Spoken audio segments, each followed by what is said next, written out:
is up, ladies and gentlemen? Welcome to another episode of Walk on Wisdom. My name is Michael Chandler, your host, where I take your questions sent in via email, sometimes with your name on them, sometimes anonymous.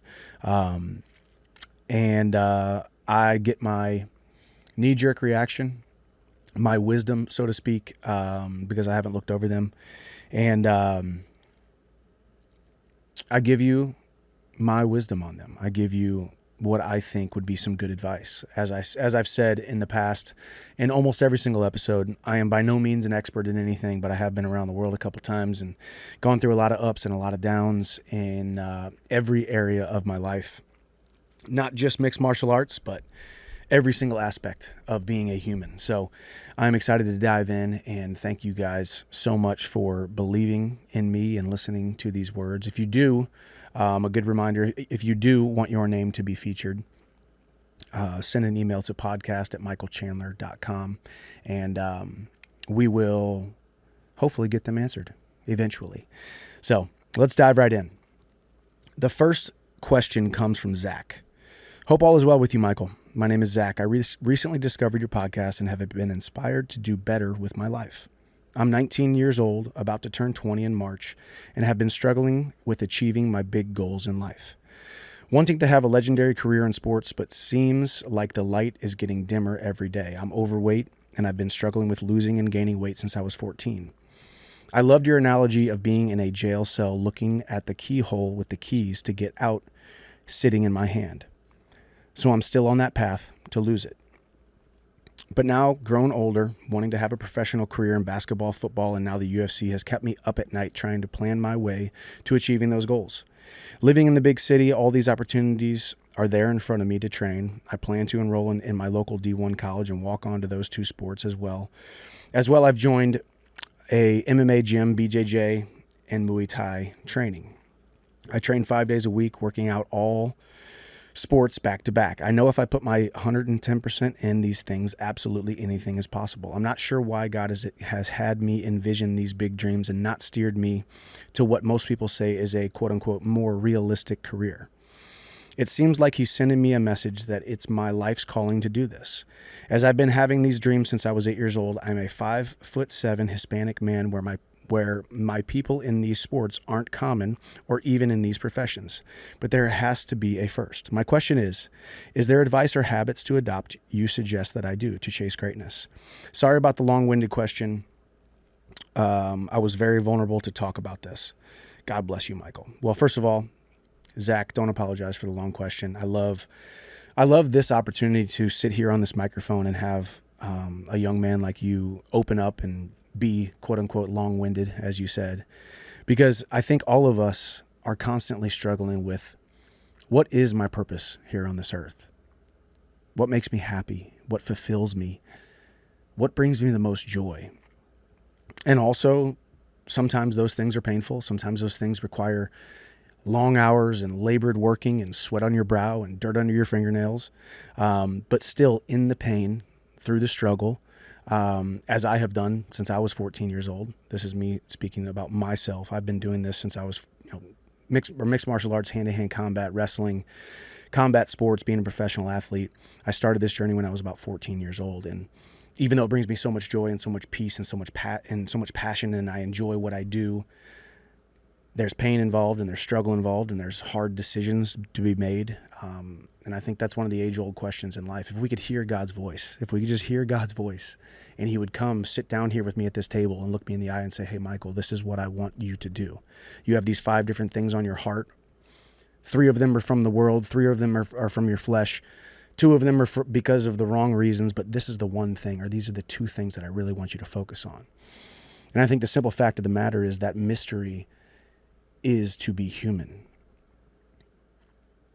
He's given us many, many promises, but he's also given us the free will to act the way that we feel led every day. And yes, we're going to make mistakes, as you have, Zach, as I have, as everybody has listened. Everybody who is listening right now has made mistakes and gone down a path and looked at it and said, yeah, okay, this was definitely not the best use of my resources, the best use of my gifts, and I don't feel fulfilled by it.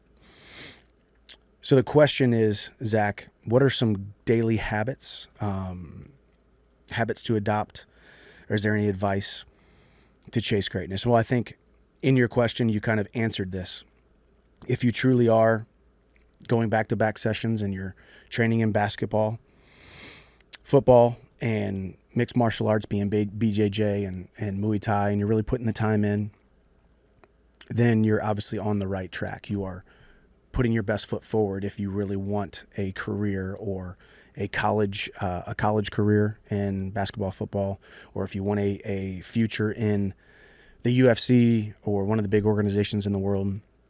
Because it really is very simple. People always ask me, what is the secret? And the secret really is doing the things that you don't want to do, going harder than you think that you are capable of every single day, and never asking questions of how many reps should I be doing, or how long should I go, or how many days this week should I work out, or how many miles should I work out, or how many miles should I run, or should I eat this pizza and burger and fries, or should I eat this chicken and broccoli and rice, or should I eat this steak and cauliflower and sweet potato? Those are the questions that we have to ask ourselves, because life is a series of trade-offs constantly. You know, I think the one thing that, Zach, you were very open about was that you are self-admitted that you are overweight. If you are overweight, it's going to be hard to be successful in the sport of basketball. You don't see a lot of overweight people in basketball. Now, football is a little bit different depending on your position. You know, obviously you said you're 5'7", and you're 20 years old. So you're still very young. You still got the baby fat. I know a lot of you young people don't want to admit it, but you still got the baby fat, even in your early 20s. I didn't really start leaning out until I was 27, 28, 29, and almost 30. Because that baby fat is just part of the human existence, especially for a man. So you've got time.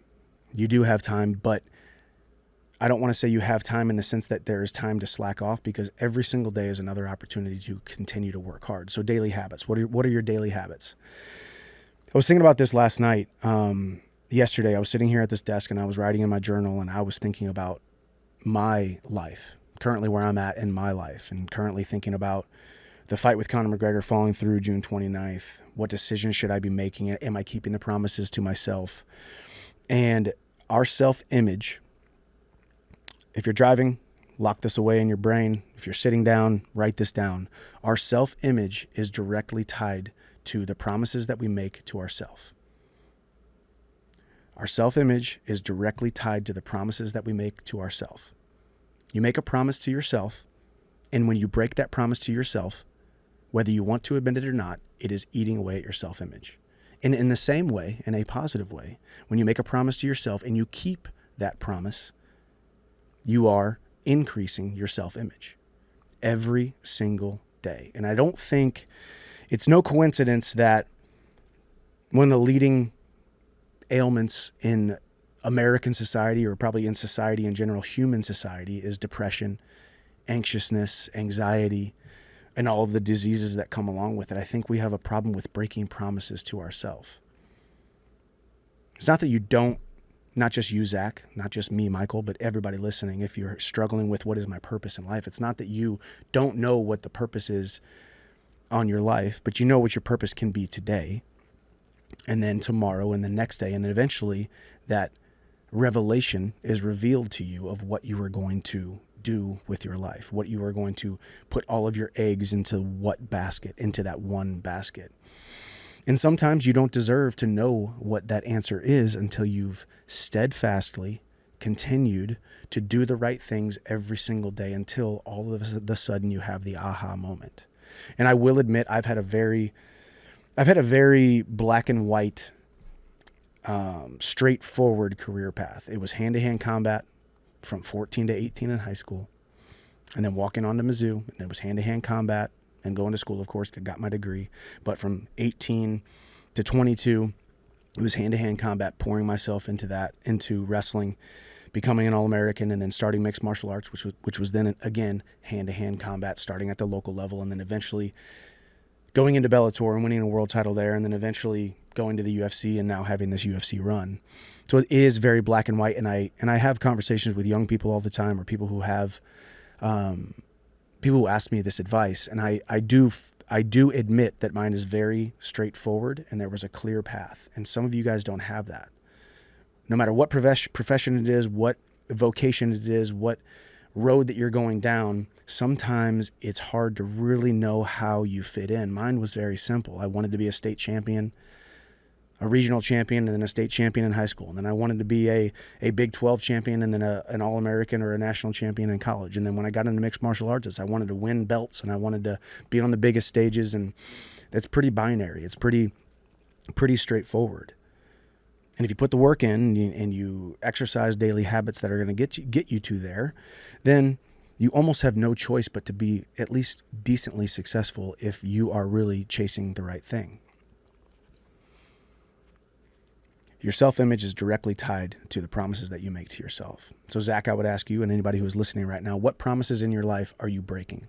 Because that's probably more important than the promises that you are keeping. Because an individual will never be able to outperform their self-image. On a consistent basis, a man or woman can never perform in a manner that is inconsistent with the way that they see themselves. So if you see yourself as not smart, overweight, unathletic, unreliable, not trustworthy, not a man or woman of character, not a man or woman of good reputation, if you see yourself as that, then you will be that, and you will never be able to climb out of that. It's the amount of people who have the stories that we've all heard about, the people who took the SAT or they took this crazy big test and the score came back and it was really bad, but then years later they found out that, oh wait, actually you had a really, really great score, but we messed up the score. But in those 10 years or however long that process was of them thinking, I'm just not good at math, or a certain outcome happens and you tie your identity to that outcome. And I've done this. This is where I have been. Like I've talked about my 688 days without winning a fight. I lost 3 fights in a row. As soon as I lost that first fight, Zach brings up how I was stuck in that jail cell of self-pity. But the keys were right in my hand. All I had to do was continue to believe in myself and continue to do the right things, continue to keep the promises to myself and continue to move forward. And I would eventually be to where I am today. But it took me a while. And I needed that process because I never want to go back to that jail cell. And I never want to start blaming people again. I never want to forget how good I was. I lost that first fight of my career, my 12th fight after being 12-0, lost to Eddie Alvarez and immediately forgot how good I was. Started blaming other people, started getting a little bit lazy, started getting down on myself. Action breeds confidence. So Zach, continue to take action every single day. Wake up a little bit earlier than you have been. There's something beautiful about that first morning light. There's something still about it while the birds are chirping and the sun is coming up and you can get into whatever it is that you're reading. I have 2 different devotionals that I'm reading right now. One is a Christian devotional and one is the Daily Stoic by Ryan Holiday.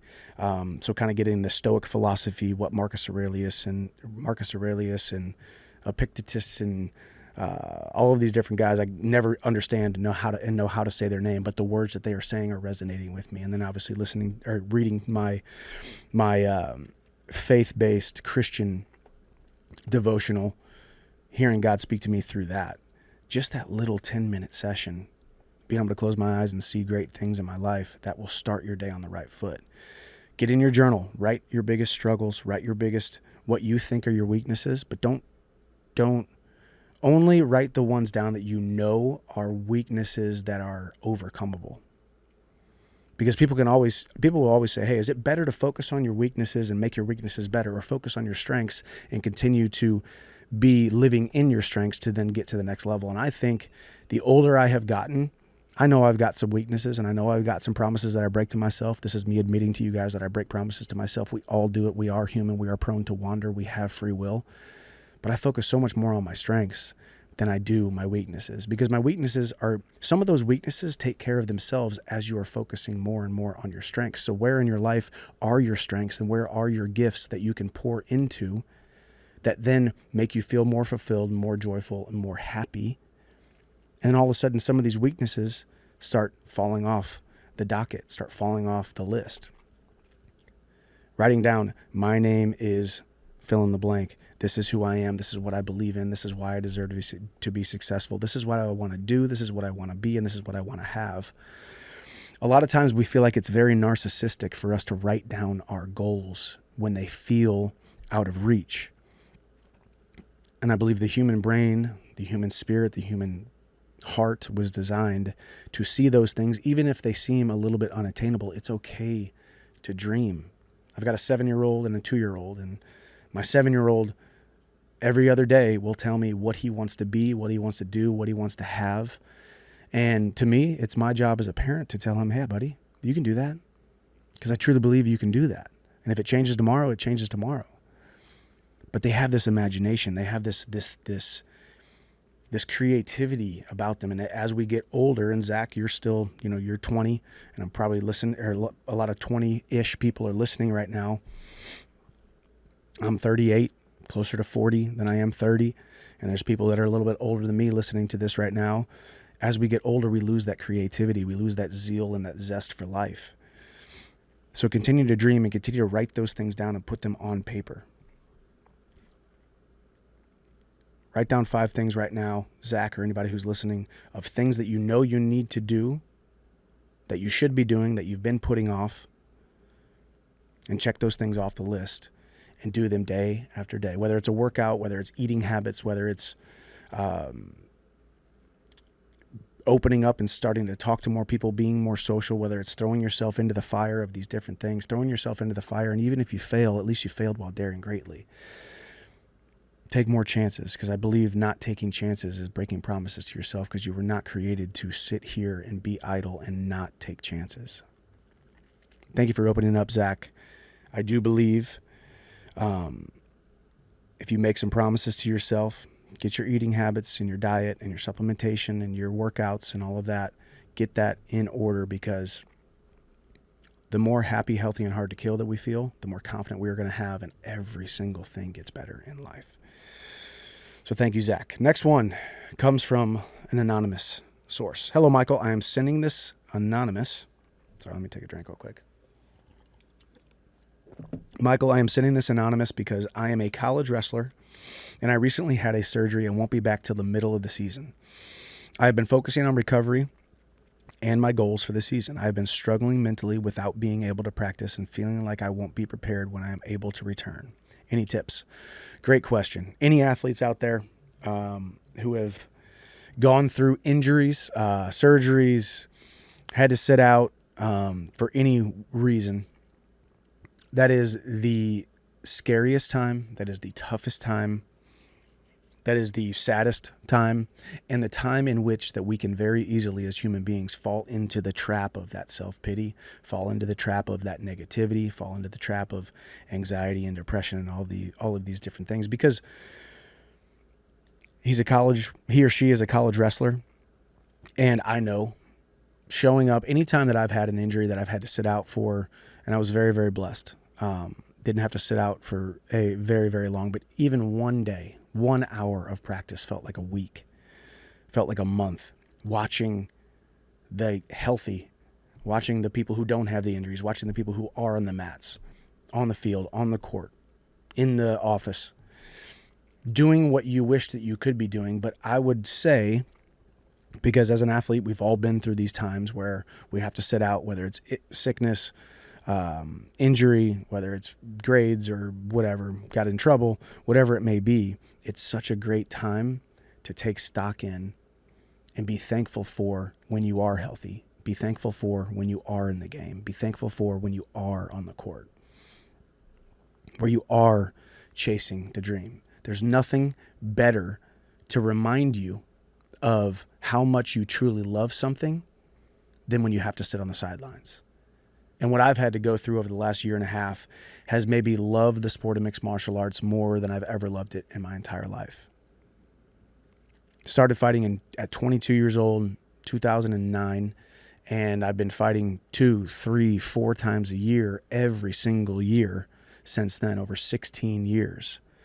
And sitting out, watching these other guys fight, watching the other guys in my division fight, watching the fights almost every single weekend, watching these guys and gals live out their passion. It was such a great time for me to get back the zeal and the zest and the yearning to get to do what I wanted to do.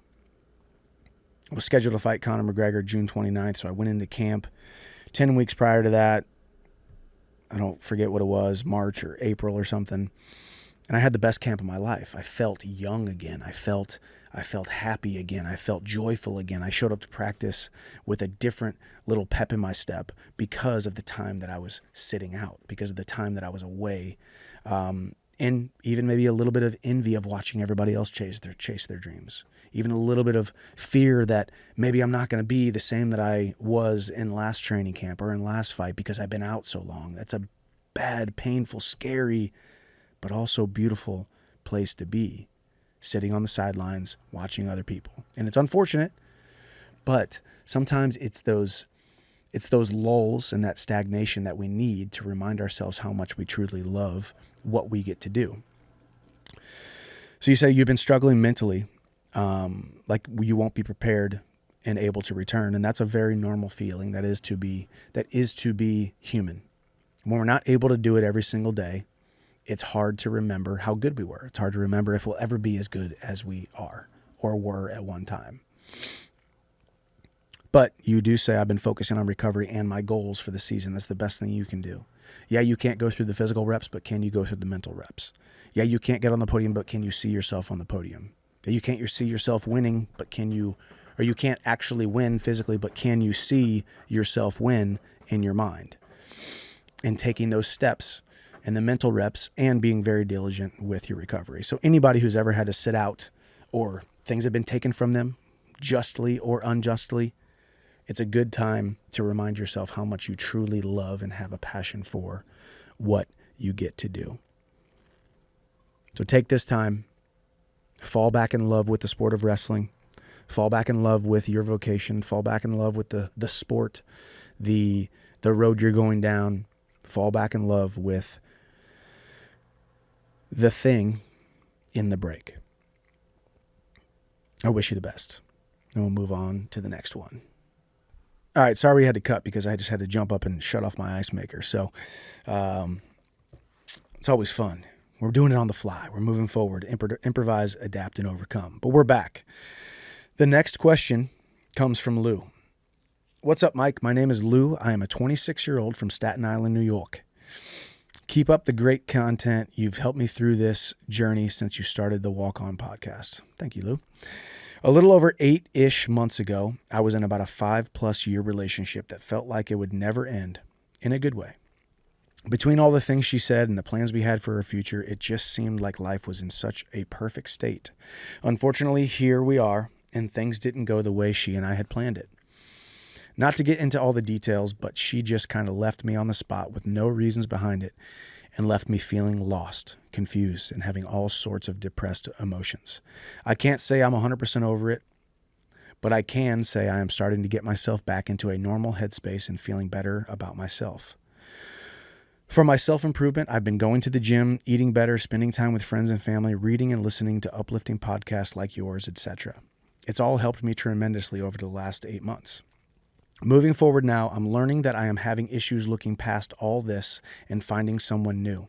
I'm unsure if it is my past stopping me or if I'm just having issues finding trust in a new relationship because I don't want to get hurt again or in another case, hurt by someone else because of how I am feeling. Maybe the answer is to just continue to work on me as a person and just let God take it from here. But I just want to hear what you think. Appreciate the time, Mike. Well, Lou, thank you for the kind words about the podcast.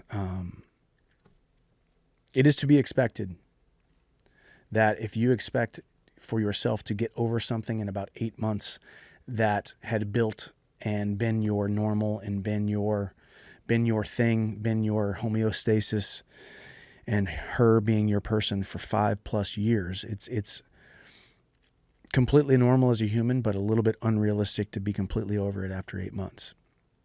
And I'm not saying you are doing something wrong, or I'm not saying I wouldn't be in the exact same position, because I probably would be. 5 years is a very, very long time. You're 26 years old, so that means or a little bit after high school, you're in your first or second year of college, or you're 21 years old or so, and you've been with her from 21 to 26, which is a very important time in life. You know, I don't want to talk about this relationship like it was some high school relationship and you guys were together from 8th grade till senior year and you guys were still figuring out who you are and you're still trying to figure out, you know, who you are, Lou, as a person, as a man, as a functioning member of society, and then who she is. I mean, you're talking about the 21 to 26-year-old age where now you're past high school and you're really thrown out into the world. You are a quote unquote adult now who has to make adult decisions, and you're making these decisions with someone else over a 5+ year period. It's to be expected that every single next relationship, next date, every girl you meet, every interaction you have is going to be looked at through the lens of your previous relationship, your previous experiences with how she handled things, how the things that she did that you missed, completely overlooking the things that she did that you didn't really like that much.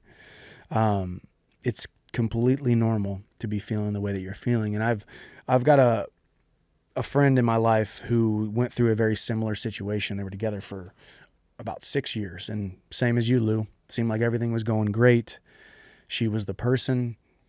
Let's put a ring on it. Let's get married. How many kids do we want to have? Do we want to stay in New York? Do we want to move? I want to do this with my life. You want to do that with your life. I'm with you. You're supporting me. I'm supporting you. We're going to take on the world together. And then all of a sudden, boom, it doesn't work out. And my wisdom on that is the best thing that you can do, and it sounds like you're already doing that, talking about getting back to yourself, self-improvement, going to the gym, eating better, spending time with friends and family, reading and listening to uplifting podcasts. That's the best thing that you can possibly do. The best thing that Lou or anybody else listening right now who has been through one of these things or is going through one of these breakups, which they are hard and they are painful, and they may be the hardest thing that you've gone through in your entire life up to this point. I don't want to downplay it, but the best thing that you can do, Lou, and anybody else, is to be confident and fulfilled and happy standing on your own 2 feet. My favorite thing about life is being married to Bree Chandler. I love her. She is my helpmate. She is my best friend. She is my shoulder to cry on. She's the first person I want to call after every fight. She's the first person I want to hug after every fight. She's the first person I want to call after something big goes through. It's so amazing, but I can't be the man that I need to be for her if I'm only thinking about us or I'm only thinking about her. She needs me to be confidently standing on my own 2 feet so I can then be the man that she deserves. To be the man and the husband for her, the man and the father for our children, I need to continue to focus on myself. And this is speaking to Lou at 26, who is now single but was with a girl for 5+ years, all the way now till I'm 38 years old, and we've been married. Now we're going to celebrate our 10-year anniversary not too long after this episode comes out. We've been married for 10 years, but it never changes. Yes, we make decisions as a couple. Yes, we make decisions as a family unit. The two have become one, but I still need to focus on me being the one, and she needs to focus on her being the one. And in a beautiful intertwining of each other's oneness, we come together every single day. And then the sun goes down, and then we come together again the next day. It's not an easy thing, juggling life, careers, parenting, marriage, and finances, and all of the big adult things that we have to do. And sometimes I get lost in it. Sometimes I think too much about everybody else instead of focusing on me. Sometimes the best way to be selfless, the giving of yourself to be the best version of yourself, sometimes the best way to do that is to be selfish. How do I make sure I show up and walk through the threshold of my house and close the door and be the best version of me? So it sounds like you're on the right track if you are doing what is important to Lou.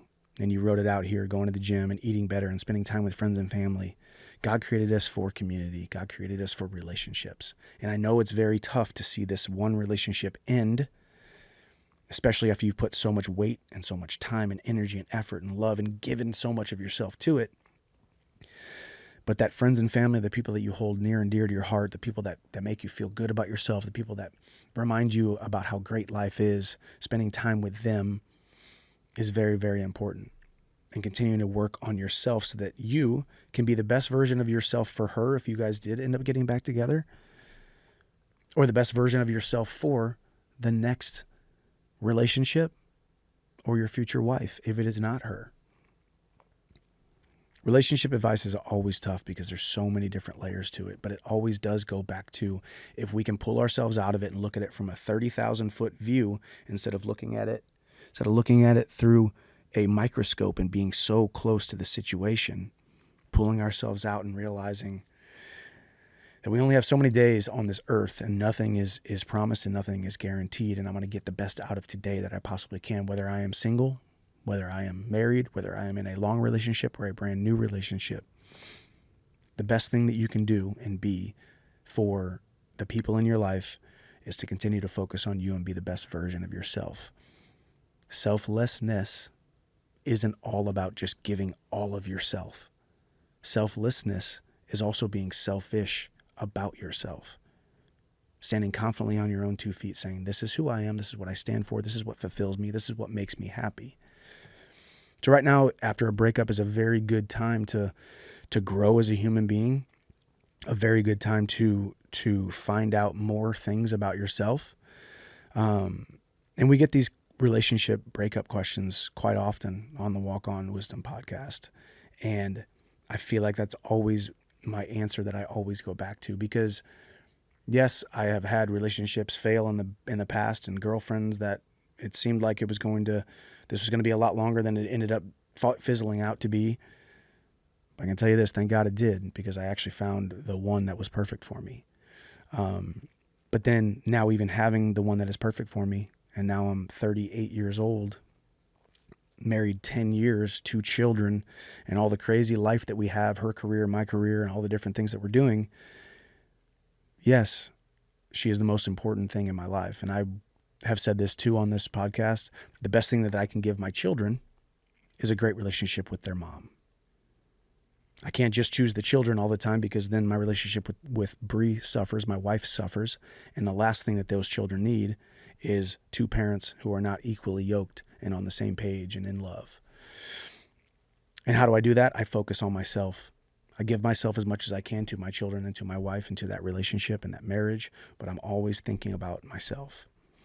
So it's okay to be a little bit selfish. Sometimes we get caught up in this philanthropic, help everybody else, give it to everybody else. You know, it's called like the pastor syndrome, if you will, right? You're a pastor, so you're constantly pouring into the congregation and you're constantly having these meetings and you're constantly helping other people. But how does the pastor get pastored? How does the pastor get mentored?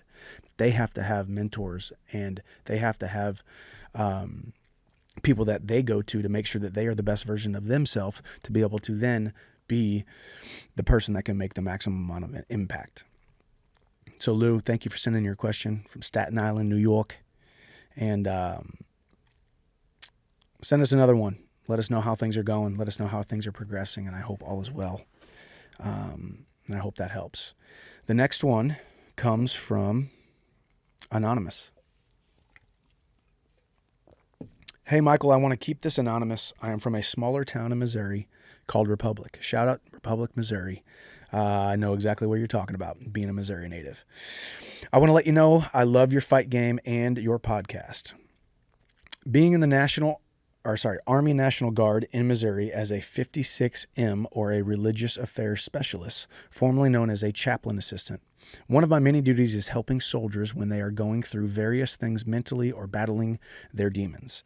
Recently, I have lost a good friend to suicide in my unit. The hard part is there were no signs or warnings. After this happened, I had a sense of guilt for not being able to help him. It made me realize being in my job is not immune to the pain that I usually help people with. I feel like I failed at my job. I failed this soldier for not seeing this coming. I am not mad at God, however. I don't understand being called to this job by God and then being put through this situation. My question for you is this: how do I get over this and regain my confidence in my job and get rid of this guilt that haunts me at night? Thank you so much for your time. I've always loved your Gladiator UFC matches.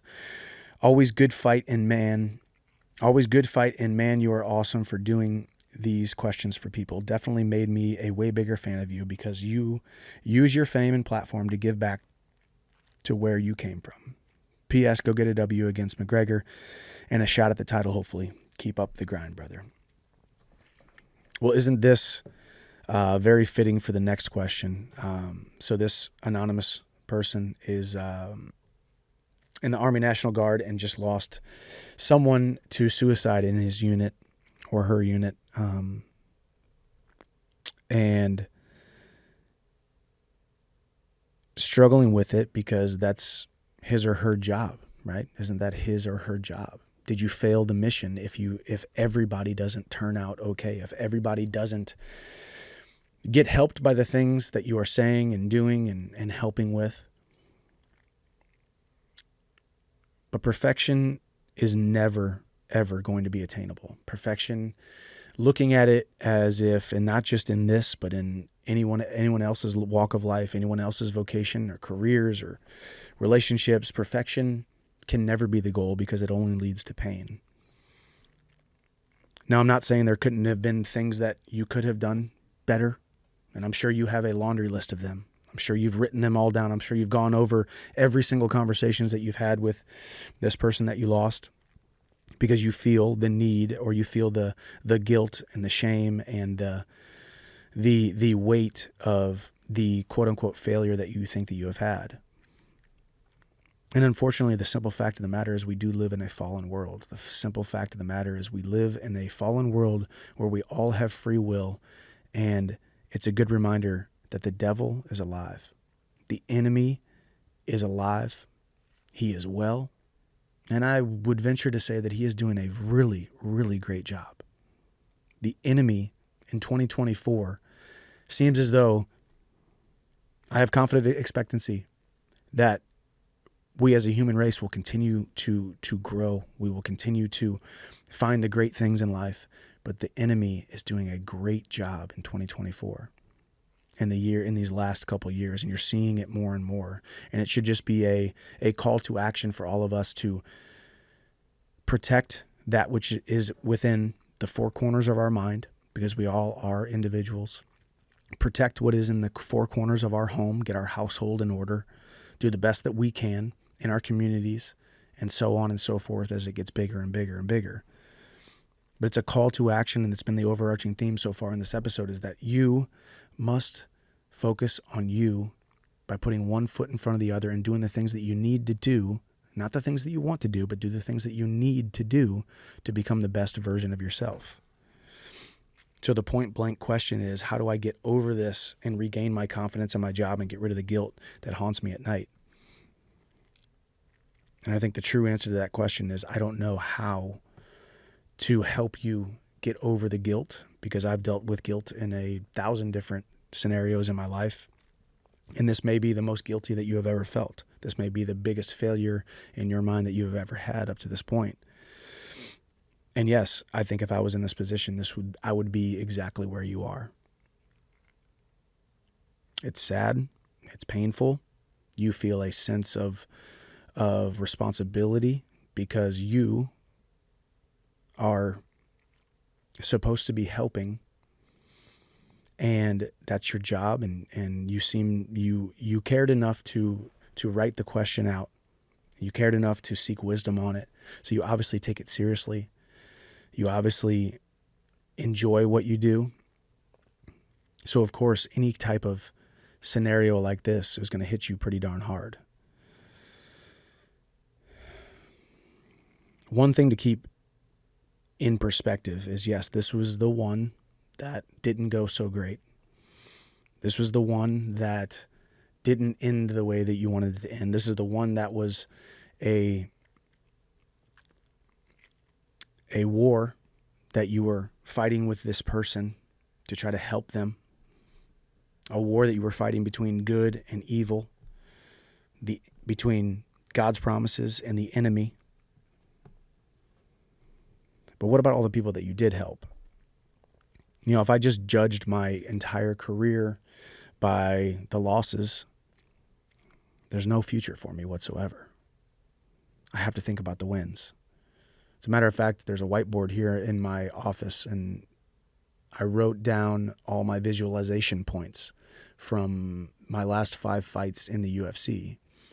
And yes, I lost to a couple of those, but even in those losses, I'm able to write down and see, to be able to visualize the things that I did do well, the places where I did outperform my vision of myself, the places where I did make impact.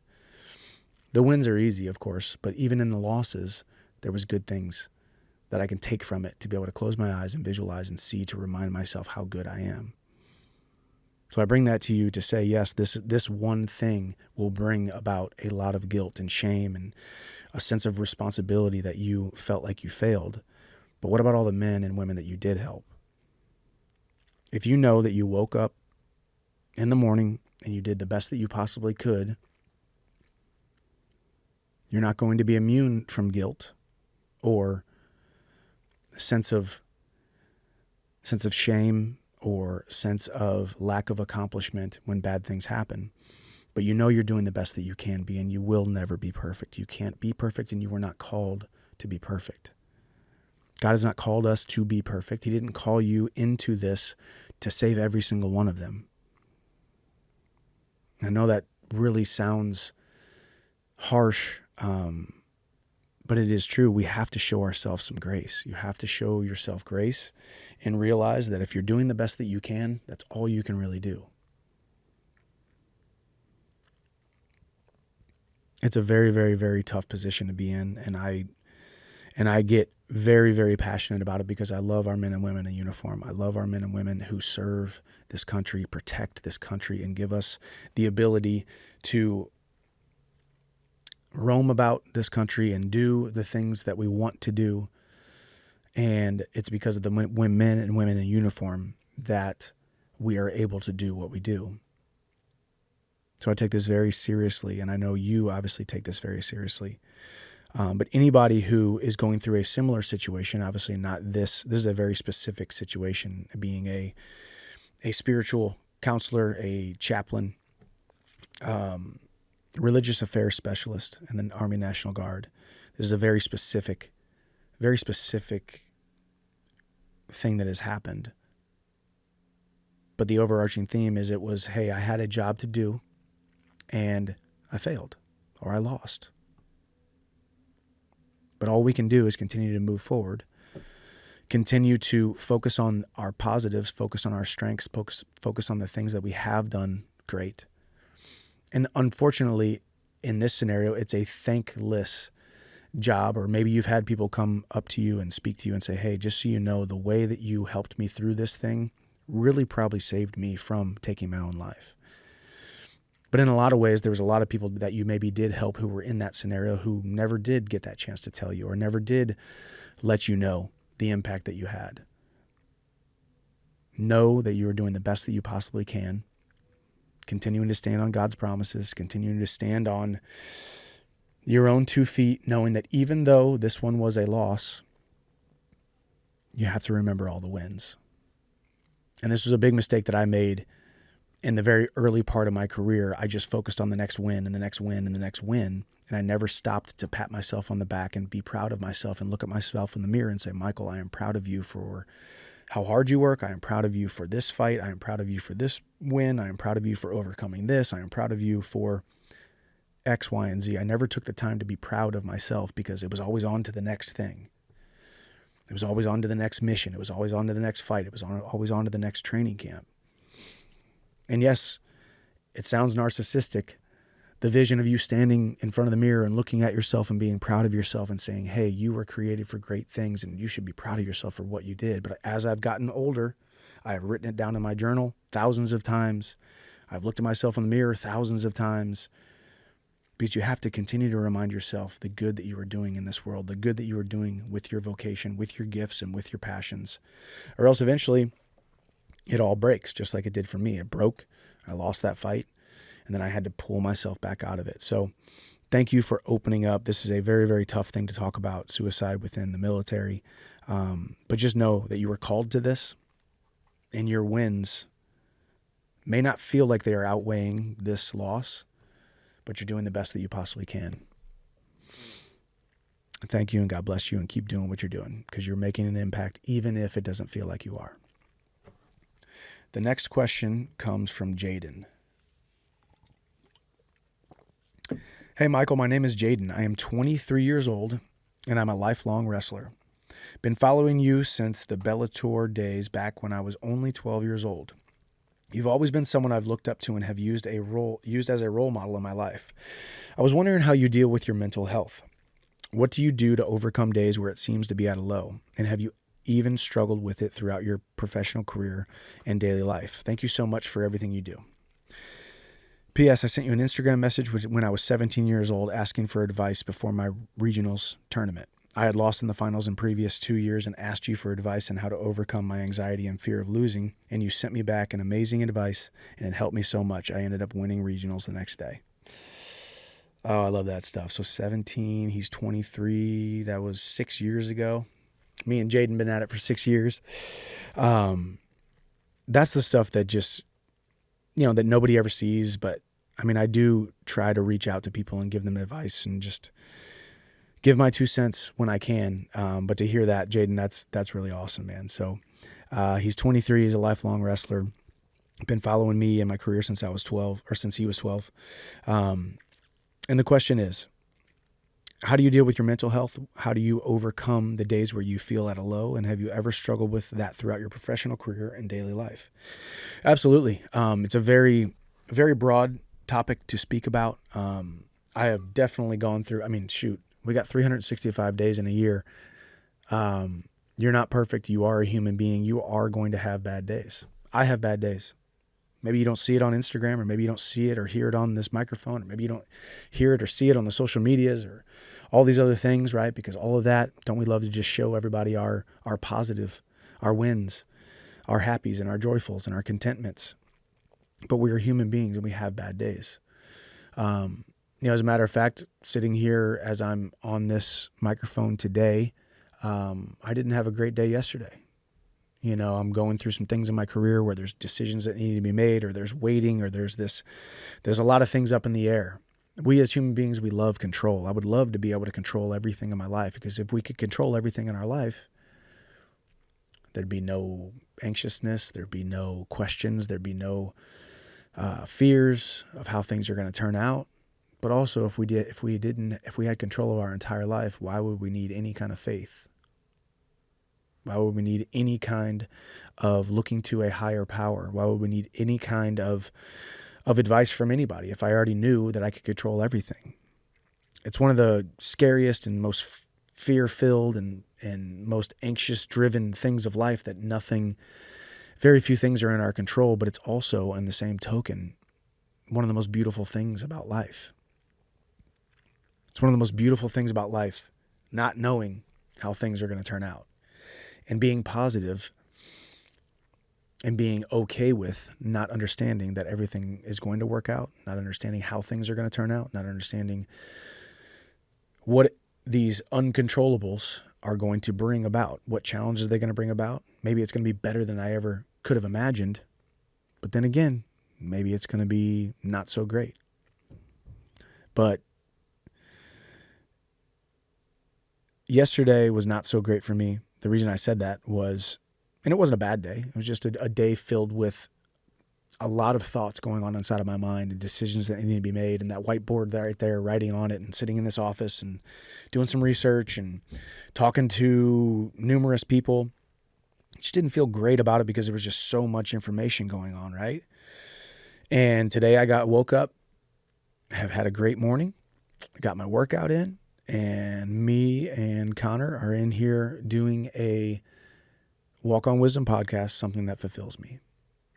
Because you can have everything in life that you want if you just help enough other people get what they want in life. Being of service, doing things like this makes me feel better about myself. And quite frankly, I'm not going to lie to you, we already had this planned. We were going to do this on Friday. But it's just very coincidental that I didn't have a great day yesterday. And then today, here I am sitting in this seat feeling amazing because I can hear my voice and I feel like I'm hopefully speaking to people right now and making an impact and being of service. And that in turn, and I've said this numerous times on the podcast, I love helping you guys too, but this helps me as well. This is very selfish as well. I do this because it's good for me. I do this because I am being of service. I do this because all of the things that have happened to me in life, the good, the bad, the ugly, the pain, the exuberance and the joy and the tears and the sadness and all of those things have all just made me into the man that I am today, to be able to share my wisdom with other people, and it helps me. So yesterday wasn't so great. I woke up this morning. Yesterday really did end last night. And the sun came up today, and today has been a great day. And now I am being of service, and it has become an even more of a great day. So most of the time, the greatest thing that ails us is I don't want to use the word selfishness, but it kind of is a selfishness. When the, oh, woe is me. I can't believe this happened to me. I can't believe she did that to me. He did this to me. I can't believe the economy, the president, the election, this, all of the different things that are going on. When those things happen, it is very selfish. How does this affect me? This is not what I want. This is not what I need. This is not how I had it planned. And if we can take ourselves out of that me, I scenario and think of other people and being of service to other people and going out and doing things that we all know, the things that when we get done doing them, they make us feel like crap. And then we also know the things that when we get done doing them, we can't wait to do it again because it makes us feel alive. It makes us feel happy. It makes us feel fulfilled. So the question is, when you have struggled with times in your professional career, what are the things that you've done to overcome those days? And what have you done to deal with mental health? For me, and this may not be the same, but I do believe that human beings, we're all different with unique DNA, but we all are cut from the same cloth in a certain sense that we were built for community. We were created for relationships. We were created to serve. And in the serving, we can also self-serve ourselves by helping other people. So Jaden and anybody else who is listening right now, if you're struggling with mental health, number one, go back to question 1 or 2 that I spoke about. Keep the promises that you make to yourself to increase your self-image. That's the best way to increase your self-image. Number 2, be of service. Pour into and do the things that make you feel happy, fulfilled, and joyful with the people that make you feel uplifted and content and happy. The number one goal in everybody's life, we can talk about all these material things, we can talk about all of the accomplishments and all the success, but really it all gets boiled down to happiness. There's nothing that somebody really wants out of their life that doesn't somehow get boiled all the way back down to its most basic form, which is happiness. For me, happiness is being of service, helping people. My success is derived in that. My success is bolstered by that. So anytime I've ever been in a place, and I have been in those places, and quite frankly, I've been in those places over the last year and a half, with the interestingness of this fight being up and down and then the fight falling through, it was very me focused. I can't believe Conor is doing this, and I can't believe the UFC is doing that, and I can't believe I just watched these guys fight, and I should be fighting, and all of these me. When I can take myself out of that, throw things on my calendar to go out and be of service, or things like this where I can speak and help you guys, that's where I feel the most fulfilled. And I don't think that is just unique to me. I don't think that's in a vacuum here in Nashville, Tennessee at my house. I believe we were all created that way. So Jaden, I hope that nugget helps. Keeping promises to yourself, being of service. Those would be the 2 things that I would focus on in anybody who is struggling with any kind of mental health issues. To make yourself the best version of yourself. All right. We got one more. This one is from Abdo. Hey, Michael, I'm 19 years old, and my life the last couple of years was a mess. Teenage life, and because of great men, including you, I started growing and trying to be a man. I joined a boxing gym and I love lifting weights and gymnastics in general. After 6 months of doing it, reached the best mental and physical health of my life, and my anxiety was almost gone, alongside with many problems in my life, such as being attached to a toxic relationship. I had a point this year during exam week where I stopped training the first time in 6 months. After college is over, now I still didn't get back even though I'm still having home/park workouts. However, I'm planning to return very soon. During this time, when I don't have anything that keeps me active, I feel like my anxiety and bad ideas are creeping in again. I'm even having doubts about my faith and religion, which I've always had because I'm a quote unquote questions guy. But this time I feel like it's becoming worse and worse, and doubts are creeping in stronger than ever. Do you think that having these problems could affect my mental/physical health, Mike? And I'm really trying to get back in that focused state of mind. How do you think I can? All the love, Mike. You're a real champion. See you at the top. Abdo, it sounds like, I appreciate you sending in the question, but it sounds like the question is answered inside of your question. We all know the things that make us feel happy, fulfilled, and joyful. We all know the things that make us feel alive. And for you, that was boxing and weightlifting and gymnastics. Inconsistency. Inconsistency breeds lack of motivation. Inconsistency breeds laziness. Inconsistency breeds, quite frankly, the worst version of you and I and everybody listening right now. Inconsistency, which goes back to breaking the promises, because I'm sure it wasn't just a decision that you made. Hey, I'm going to take off X amount of months or X amount of workouts. I'm going to miss this workout. You missed one workout. And then you found an excuse to miss the next workout. And then you found another excuse. And it could have been a very even more trivial excuse. Well, I can't go today because the workout is this time and the traffic and then blah, blah, blah, blah, blah. I got this thing I got to do. Your habits and the consistency and the standards that you set for your life ultimately set the standard for who you are and who you will become. If your standard is, I'm going to the gym, then make that your standard and make it a non-negotiable. Because you answered the question right in there, that all of a sudden, after you stopped doing what you said you were going to do, because I believe you continue to make the promise and the commitment to yourself, and you stopped doing those things, that's when the doubts creep in. That's when the fears and the anxiousness, the depressions, the ailments, all of those things start creeping in. Always remember, indecision is a decision. Well, I can't really figure out if I'm going to go or if I'm not going to go. It's like, no, you got to make a decision. Indecision is also a decision. And indecision, not making a decision, can be the best thing in the world because you're like, oh, thank God I didn't do that.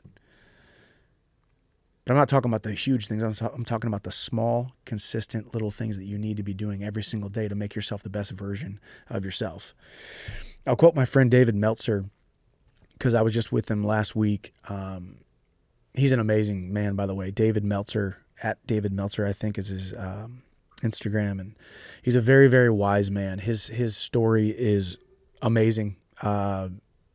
Made over $100 million, lost $100 million. Now he's built it all back up. He's got a great, great story. And the story that the lessons that he learned in that process of being at the top and then being at the bottom, and all of the lessons have made him in the man that he is today. But he talked about consistency and in a way promises to yourself. And he said, well, I want to go to if I want to go to the gym, I don't feel like it. Maybe I don't feel like it today, or maybe I can make 15 different excuses of why I can't go to the gym today. But he said, I'm going to put my clothes on, put my shoes on, and I'm going to go to the gym for 1 minute. I'm just going to go to the gym for 1 minute. That's all. That's the standard I'm setting for myself right now. Today, I'm going to go to the gym for 1 minute. And he's like, lo and behold, I stayed there for a lot longer than 1 minute. Picked up the weights. Did a little set. Ooh, okay, I kind of like the way that feels. Did another set. Ooh, kind of like the way that feels. Isn't that life? What's the quote? 90% of success is just showing up. Was it a perfect workout? Was it the best workout? Was it the type of workout that you get done and you got the euphoria and the sweat was dripping and the veins were popping and you felt like you could take on the world? Maybe not. But you did it. but you started with 1 minute. And isn't that what every single thing is in life? Wasn't my workout this morning? Yeah, it was 60 minutes or however long it was, a little over an hour. But wasn't it just the first minute tacked on to the next minute, tacked on to the next minute, and so on and so forth until it was over? So if you guys start boiling it down to that and say, hey, you know what? Maybe tomorrow I'm gonna do this thing, and I'm not gonna shortchange myself, but I'm gonna give myself the standard. I'm just gonna show up and do something. I just thought it was very interesting the way that he worded it. It was like, I'm gonna go to the gym for 1 minute. That's what he told himself, and he kind of like said it tongue in cheek, kind of like a joke. I'm just gonna go to the gym for 1 minute. It's almost like he talked about tricking his ego. Because we all have an ego, right? Ego can be a great thing, and it has driven great successes, and it has driven great stories in life. But the ego has also torn down a lot of dreams, and it has torn down and ruined a lot of lives. So sometimes we have to trick the ego. I'm just going to show up for 1 minute. And the question from Abdo too is, do you think having these problems could affect my mental and physical health? Absolutely. Absolutely. And it all does go back to making promises to yourself. You remember how you felt when you were consistently going to the gym. And it doesn't have to be, disclaimer right now, one of the hardest things about me, my message, and who I am and how I live my life is I don't want everything to always get boiled back down to the gym. Yes, I do believe that physical fitness and being the most capable human that you can be is the best way to have a thriving life. Being healthy, happy, healthy, and hard to kill, being the best version of yourself, the most fit version of yourself, it is the best way to have success in every other facet of your life, and you cannot convince me otherwise. But I don't want it to always come back to the gym. And obviously, a lot of these questions come in, and it's all about gym and diet and nutrition and looking your best and thriving in a physical manner. But just as Abdo's question was, hey, I'm paraphrasing, and I'm going to ask it in the way that it is more broad. Do you think that having these inconsistencies in this area of my life will affect my mental and physical health? And the answer is absolutely yes. You know the things that you do that make you feel alive, great, fulfilled, accomplished. Showing yourself the grace when you do the things that you wish you wouldn't have done, but also holding yourself to a higher standard and not giving yourself too much leeway. Just show up for 1 minute.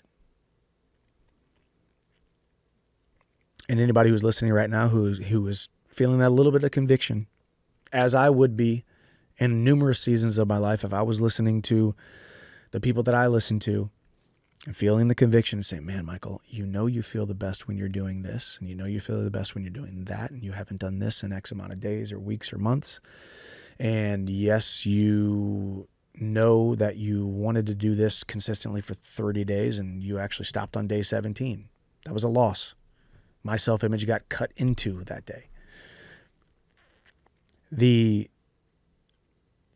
excuse mill won the battle that day. The enemy won the battle that day. And show yourself the grace that today really will end tonight when the sun goes down and you lay in your bed. And when you open your eyes tomorrow morning, you get another opportunity to do the things that you said you were going to do. I talk to my son Hap about this all the time. We've got to do the things that we need to do, not the things that we want to do. Because wouldn't life be so amazing if we could just do the things that we want to do? With no repercussions, no negative outcomes, no negative side effects, no negative